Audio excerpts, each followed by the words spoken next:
Hello, good morning, you guys. We are going to learn the Cold War today. I guess good morning, good afternoon, right? All right, here we are.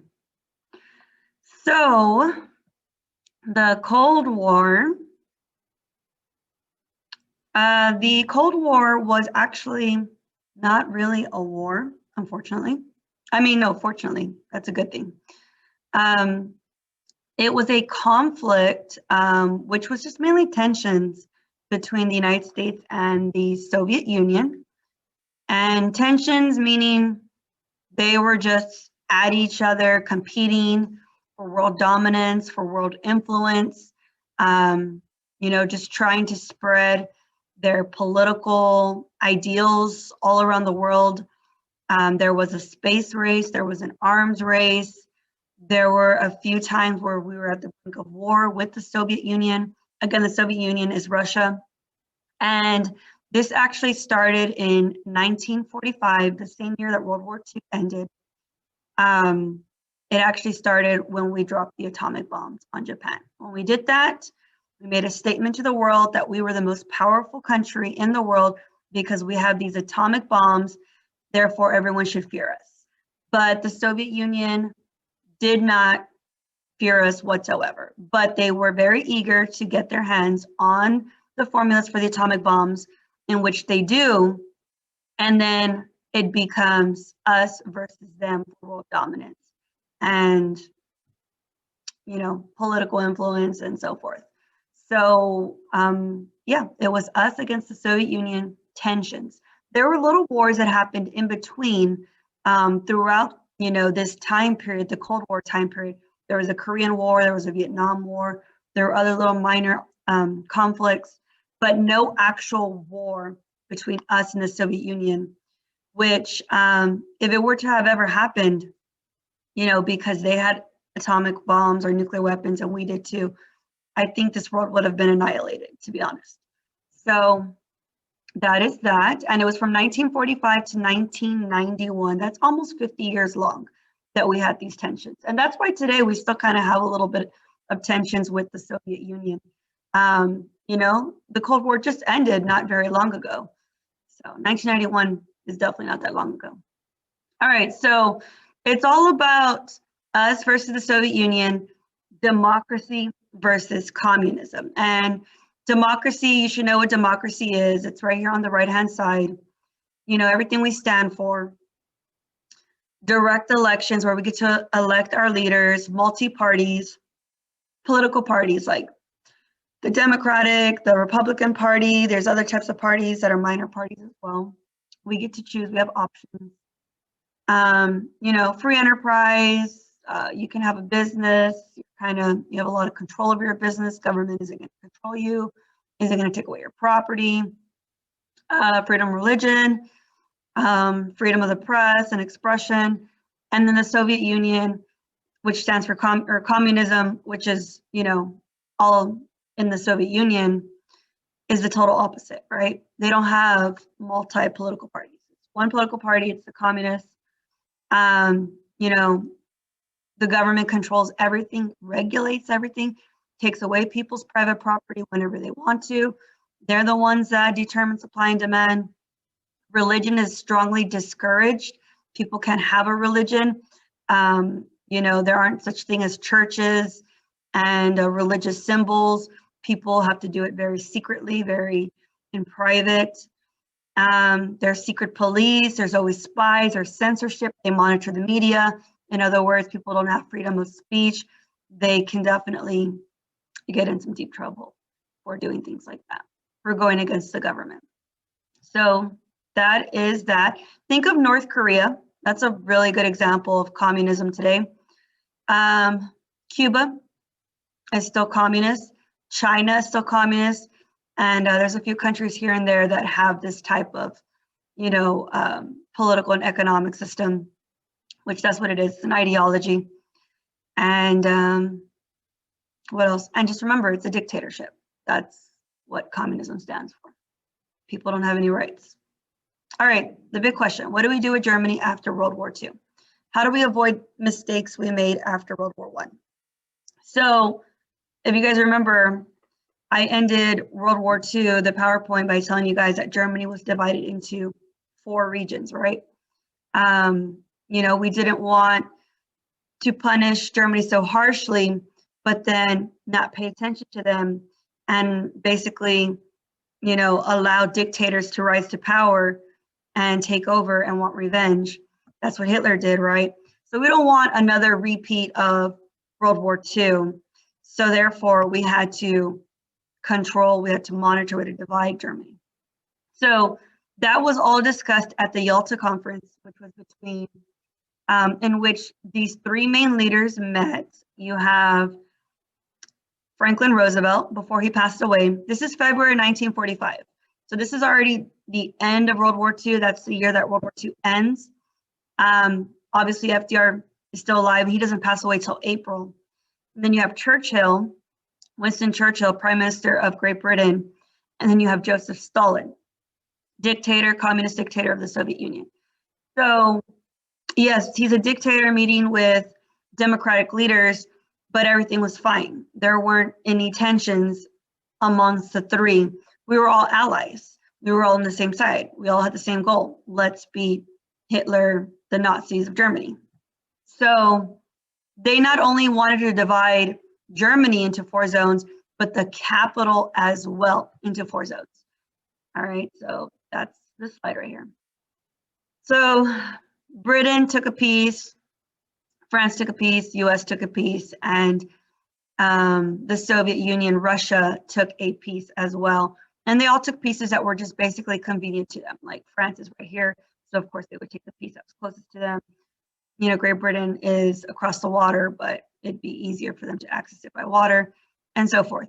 Anyways, the fact that Berlin, the capital of Germany, is in the Soviet section, the Soviet Union is communist, we were a little skeptical of, the Soviet Union having control over Berlin, the capital.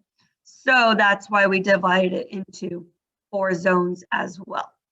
And we were just occupying it with our military and so forth. And it was like that for years, which we'll talk more about that. So that is that. And this is kind of how it, political cartoons are usually sarcastic. So you have the 3 dividing up Germany, like puzzle pieces, right?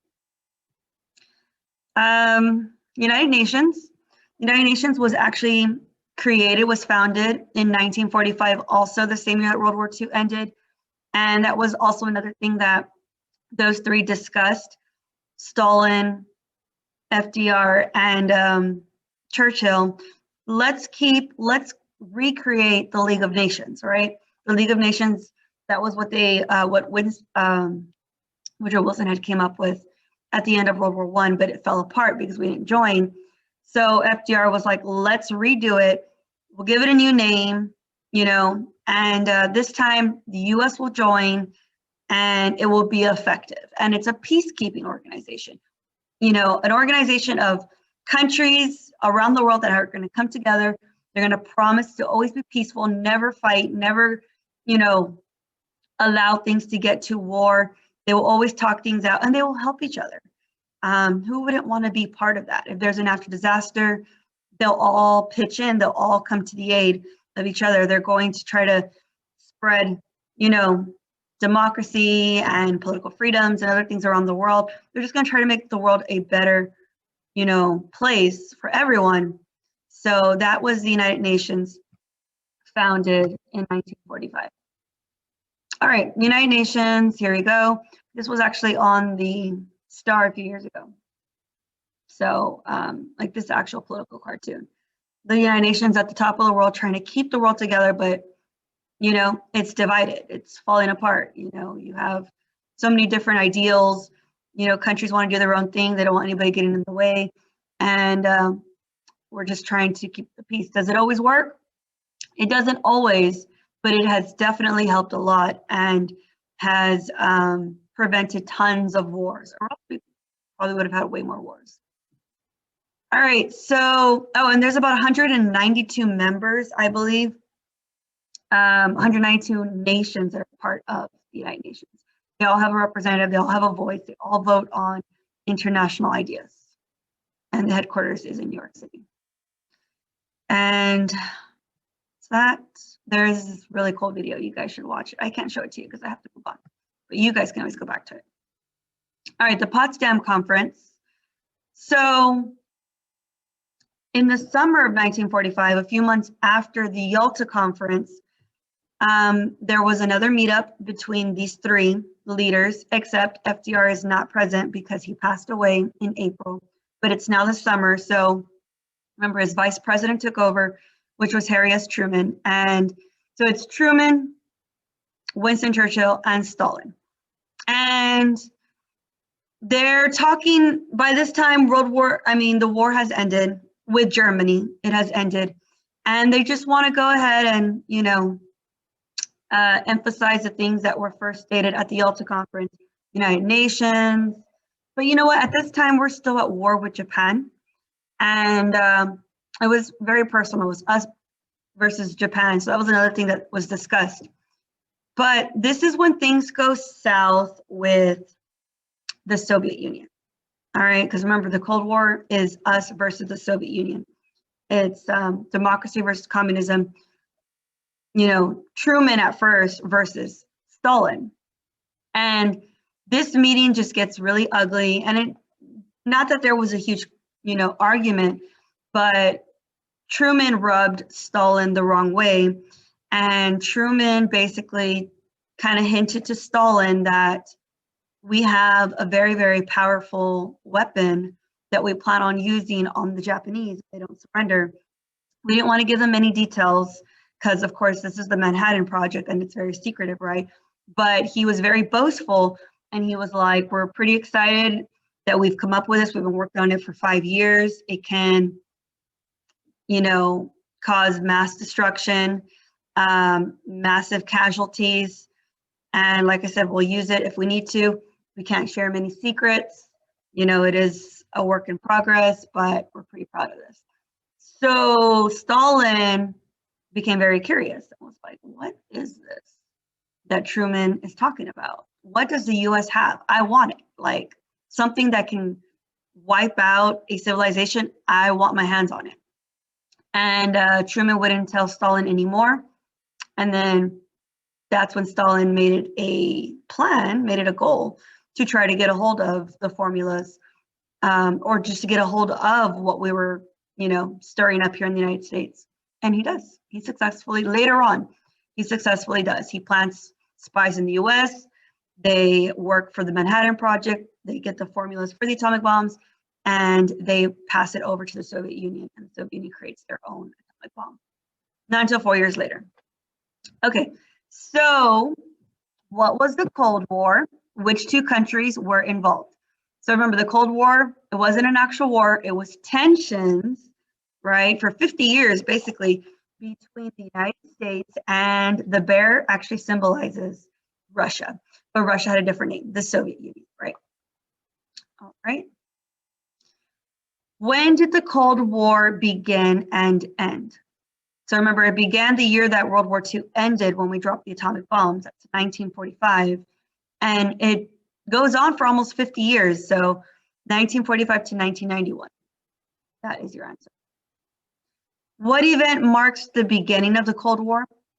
This, when we dropped the atomic bombs on Japan, right? The 2 atomic bombs.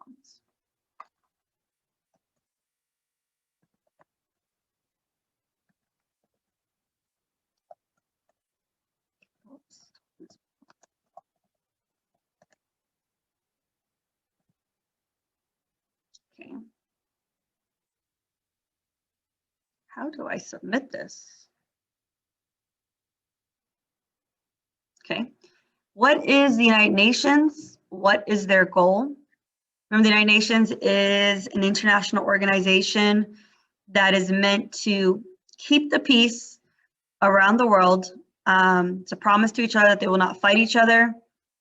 So it's not a military alliance. They're not promising to have each other's back in a war. They're promising to always be peaceful with each other. That's what it is. How many zones was Germany and the capital, Berlin, divided into, and who occupied these zones? So you already know, 4 zones. That's Britain, Russia, which is the Soviet Union, France, and the United States. Satellite countries, new information.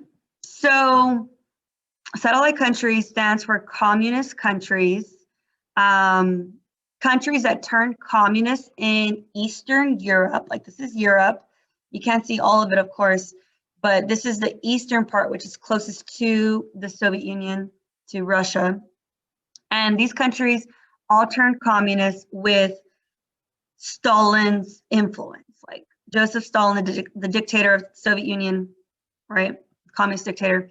He influenced all these countries to turn communist, to adopt this dictatorship, take away rights from the people. It's what's best. You can't trust people, things like that. And they all did it. I don't know if they really wanted to do it. I doubt it, but they were really pressured. Like the Soviet military was there and they were like, okay, I guess we'll adopt this idea. So, but they're communists, but they're also being controlled by the Soviet Union. So, like I said, it's the whole eastern part closest to the Soviet Union. All right, and this is kind of how we saw it, which was kind of true. Stalin was just there planting communist flags, ideas on these countries that were closest to him in Europe, and they all took it. They all took the idea. They all adopted communism. Iron Curtain. Iron Curtain means it's an invisible line, basically, that divides Europe. You know, Europe, it's huge, right? Europe, the continent. But after these countries in Eastern Europe turned communist, you know, it was all one side communist and the other side remained democratic, which is what we stand for, right?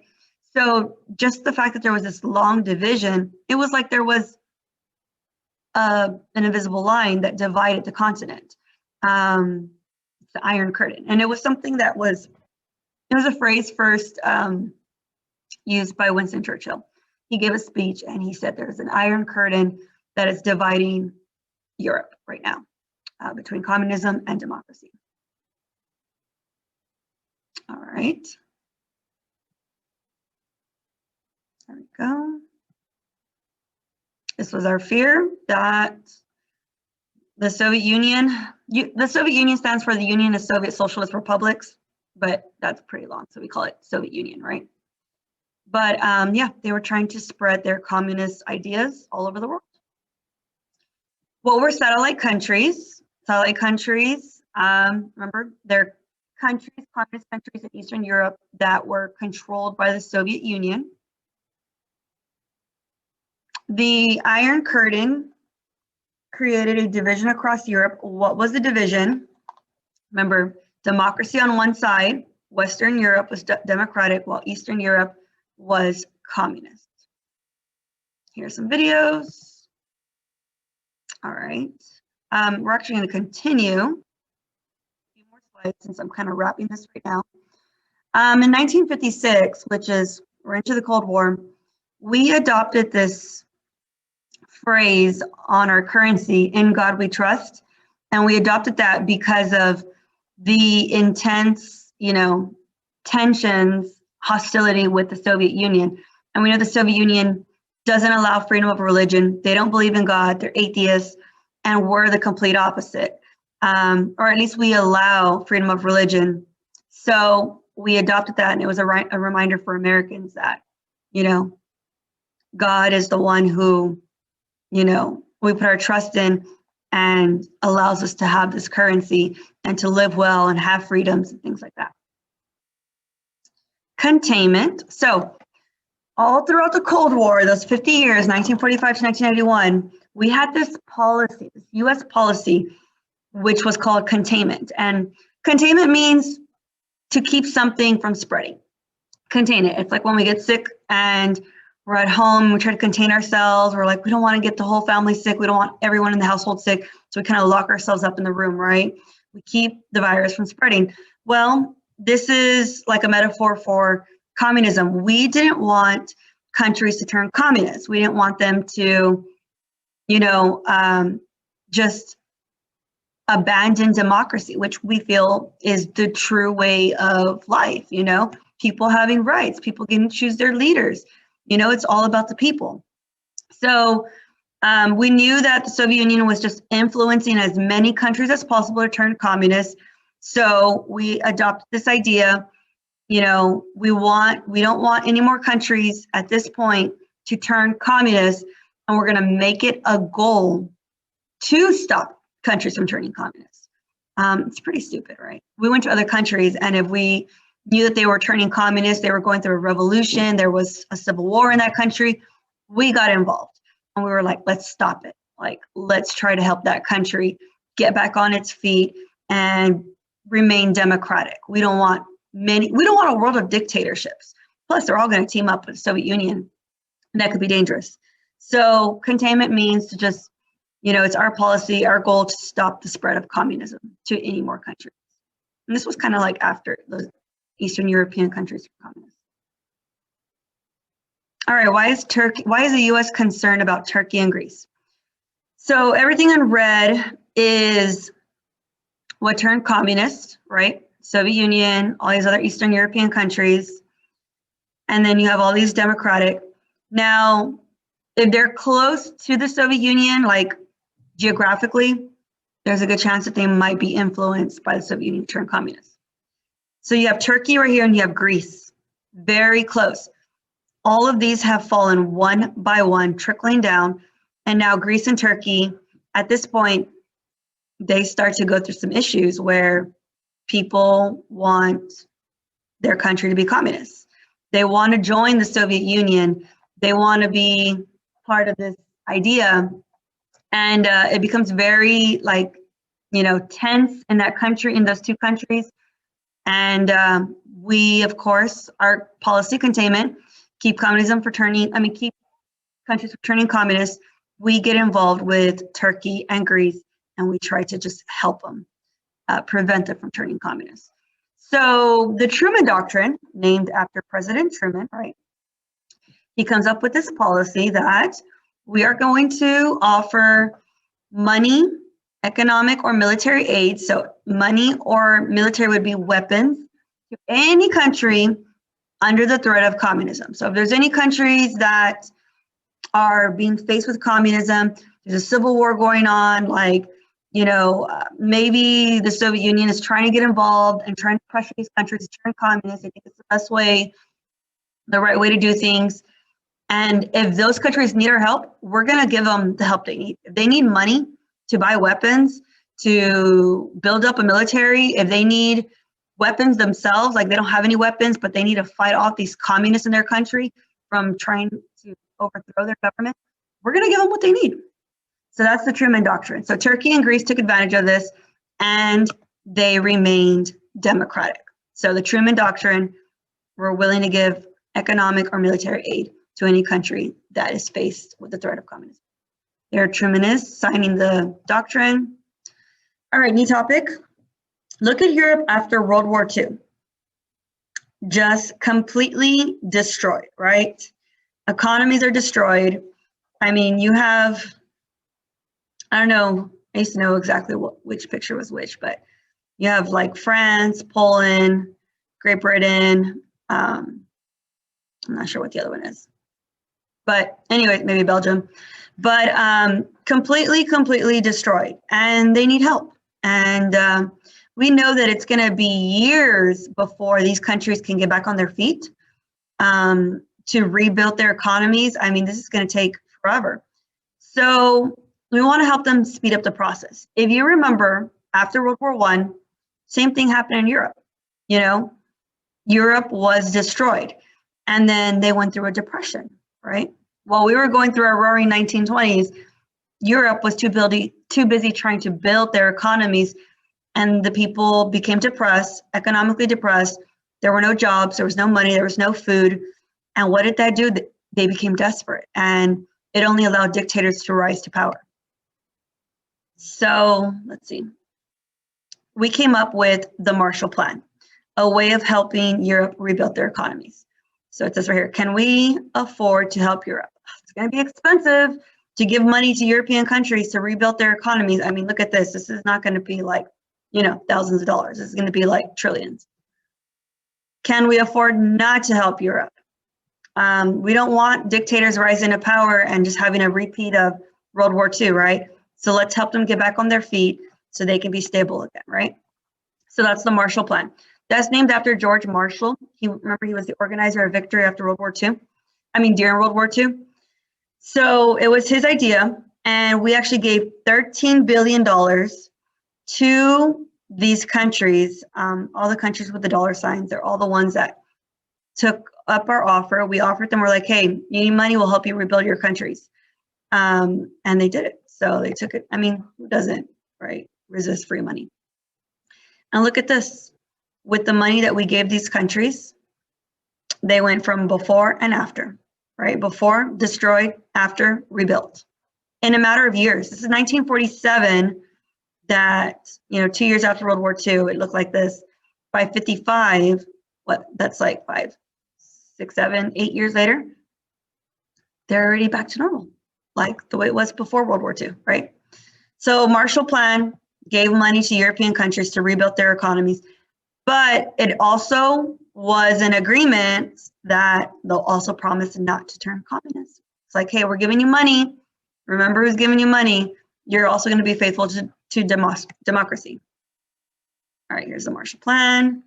So on one side, the Marshall Plan, you know, everything's fine. People are working, you know, and happy. But then on this side, on the communist side of the Iron Curtain, yeah, people are slaving away to rebuild their economies, like literally slavery. And then you have Stalin right here. Can he block it? Can he block the Marshall Plan? No, he can't. I mean, people want this money and they're desperate, so they'll take it. What was our foreign policy of containment? What were we trying to contain?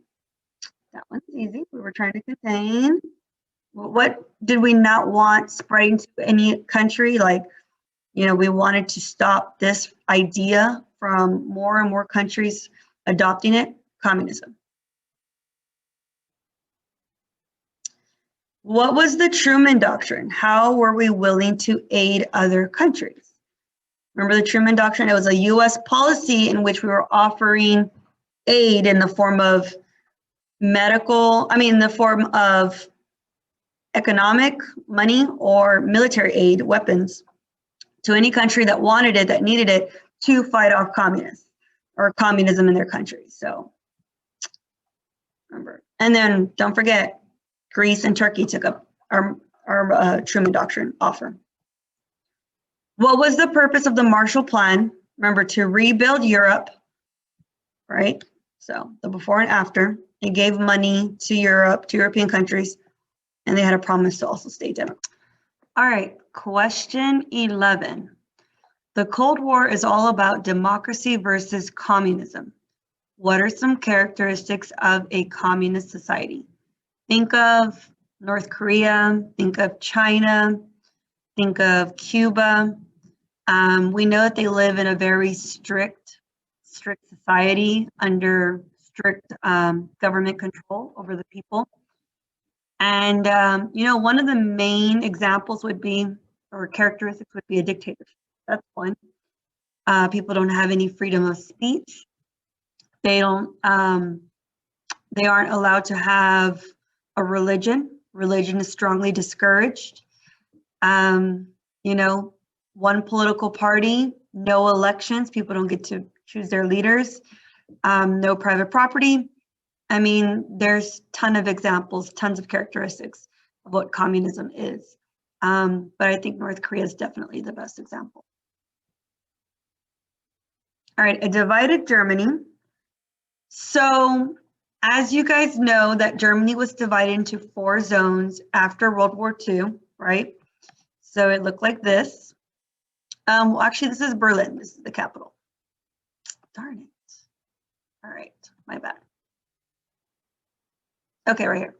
So it was divided into 4 zones. And then after a few years, well, the the US, the British, and the French decided to combine their zones and just make it one big zone. And that became West Germany, democratic West Germany. Democratic because, they're democratic. They have elections and people have rights and this and that. While the other zone that's remaining, the fourth zone, that became East Germany, which is communist East Germany. Remember, the Soviet Union controlled this zone right here. And remember, the capital of Germany, Berlin, is in the Eastern zone, in the Soviet, controlled zone. But because of that, that was divided into four. But the Allies did the same thing. They also combined their three zones within Berlin, within the capital. So these three, the French, British, US, were, combined into one. So it became West Berlin, East Berlin, same idea over here, West Germany, East Germany. So the Soviets were really upset that, I guess, the three countries decided to come together and combine their zones without really talking to Stalin. But I mean, Stalin's an enemy at this point. Stalin, he's doing his own thing. He's totally going against everything that the Allies stand for. He's trying to turn as many countries as possible communist. And there's just this really, there's bad tensions with these four with the Soviet Union. So anyways, Soviet Union was really upset. So they went ahead and they decided to cut off West Germany, or cut off the Allies that control this zone right here, West Germany. They literally blocked off the roads, the railroads, the highways, everything to prevent the Allies from getting to West Berlin, from getting to their side of the capital. So, it was pretty bad. Like, they just weren't budging, but we weren't going to abandon the people, right? I mean, we don't want these people to fall into Soviet communist control. So what did we do? How did we handle that? Soviet blockade. Question 12, why do you think the Soviets announced a blockade? What was the purpose? Remember, the bear stands for Russia. Why do you think Russia had this blockade where they were preventing the Allies from getting to their side of Berlin?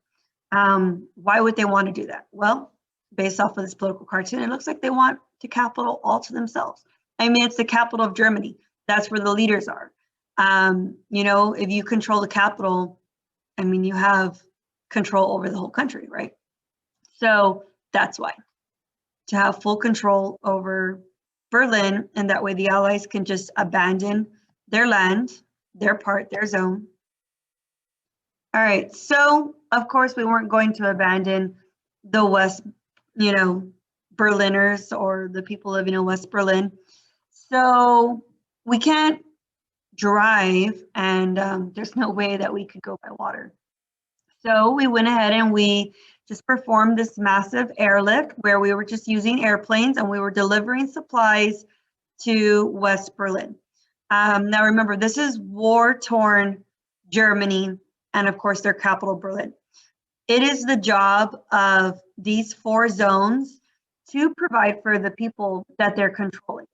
Yes, they're being punished, but you're also going to provide for them. They're under distress. So we just had this airlift, and it was for a whole year that the Soviet Union had blocked off the roads, had this blockade. And basically, here you got the Allies flying over. So what they did was, let's go back.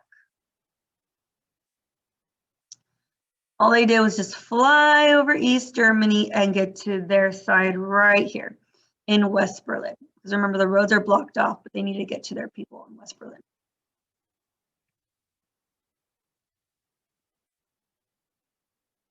So we were just basically having a plane stopping in West Berlin and just quickly dropping off supplies like every hour. And the people were so grateful. You know, they really did not want to be under Soviet control. They were so grateful that we didn't, that nobody abandoned them. And that's what we did. So, all right. Now, what about East Berlin? You know, the Soviet zone. The poor people over there were starving to death. They were literally like being tortured, working like it was crazy, which is how it is in a communist, you know, territory. Question 13, how did the US, France, and Britain get supplies to democratic West Berlin? You should know the answer now, right? Did they ship supplies by water using cargo ships? No, like there's no way you can, there isn't water surrounding Berlin. They delivered supplies by using airplanes, airlift, or they shipped items using Amazon, UPS, and other mail carriers. Keep in mind, this is like 1961, something like that. So some of this doesn't exist, right? Anyway, so yeah, airplanes, airlift. All right, so NATO stands for North Atlantic Treaty Organization. It's still around today. It was formed in 1949, so 4 years after World War II.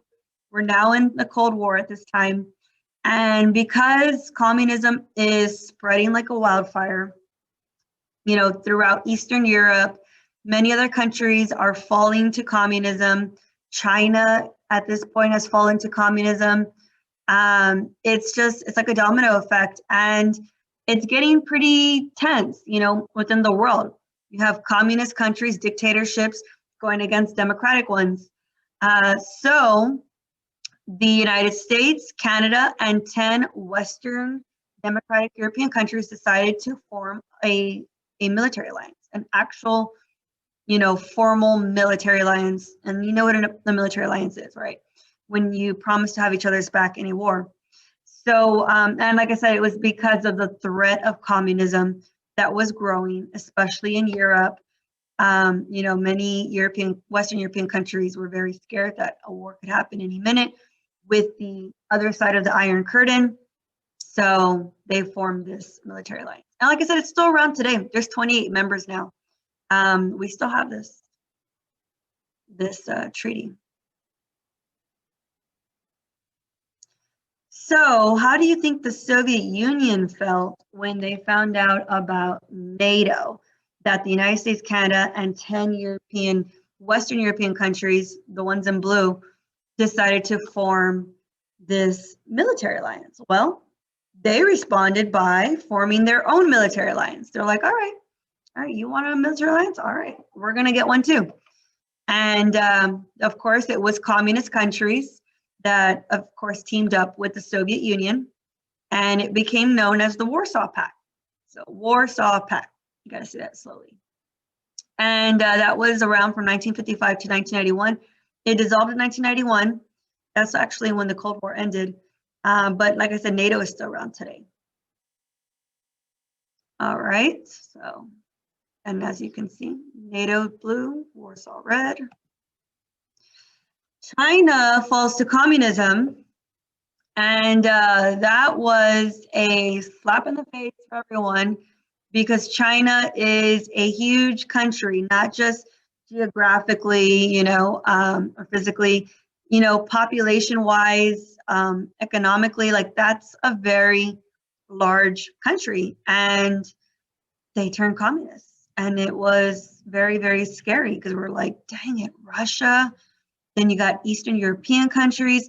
Now China, like this is getting crazy.